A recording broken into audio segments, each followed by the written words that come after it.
Là, on est un peu dans autre chose. C'est-à-dire en tout cas, dans le cas d'Alain Soral et de Dieudonné, encore une fois, je suis pas un spécialiste de ces deux personnages. Moi, tout ce que je peux dire, je peux tenir des discours généraux. Je dis tout simplement qu'il y a des discours. Si un discours appelle ouvertement à la haine et à la destruction d'un peuple ou d'une race ou d'une ethnie, au nom de cette ethnie, ces discours-là sont inacceptables. Maintenant, tout ce qui n'est pas cela doit pour moi tomber sous le coup de la liberté d'expression.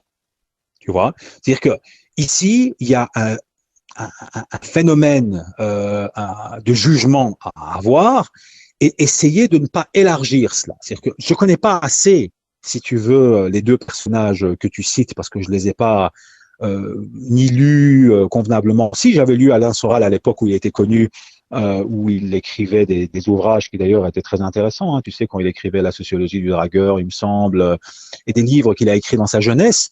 D'ailleurs, il était invité sur tous les plateaux TV. Il me semble pas qu'il était du tout infréquentable à cette époque-là. Hein, tu vois, il avait son style. C'était vraiment un auteur qui vendait beaucoup de livres. Et il me semble que Dieudonné était quelqu'un qui était un humoriste qui remplissait les salles. Et je pense encore que maintenant, il remplit les salles. Tu vois. Et il me semble qu'ils ont été attaqués essentiellement sur la question de l'antisémitisme. Maintenant, sur cette question bien précise, encore une fois, il est indiscutable qu'on ne peut pas, dans une société qui promeut le vivre ensemble, permettre des discours qui appellent au meurtre, à la haine et à la destruction d'une ethnie au nom de son appartenance religieuse, ethnique ou culturelle. Maintenant, est-ce que ces gens ont fait cela? C'est à la justice de trancher, c'est pas à moi. Moi, tout ce que je dis, c'est que je suis quelqu'un qui promeut la liberté d'expression dans le cadre que je viens de t'expliquer. C'est-à-dire dans le cadre, un cadre très large, mais dans lequel juste j'exclus l'appel ouvert au meurtre et l'appel ouvert à la destruction et l'appel ouvert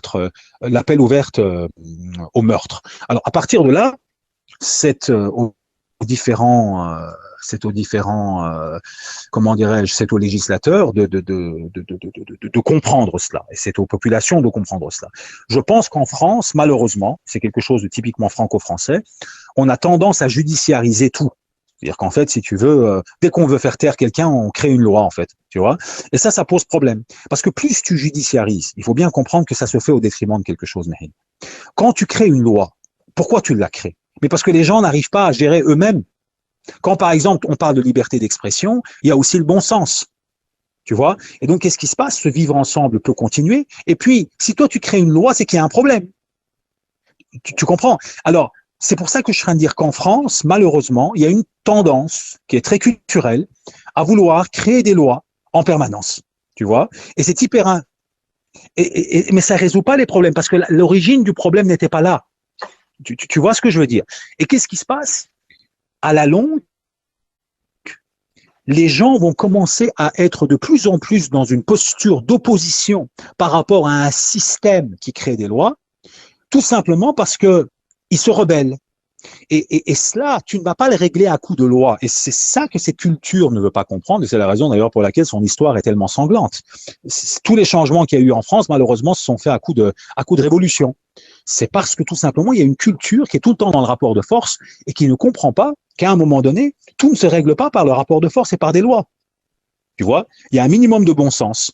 Et ce bon sens, on dirait que aujourd'hui, dans le débat médiatique en France, il est complètement oblitéré.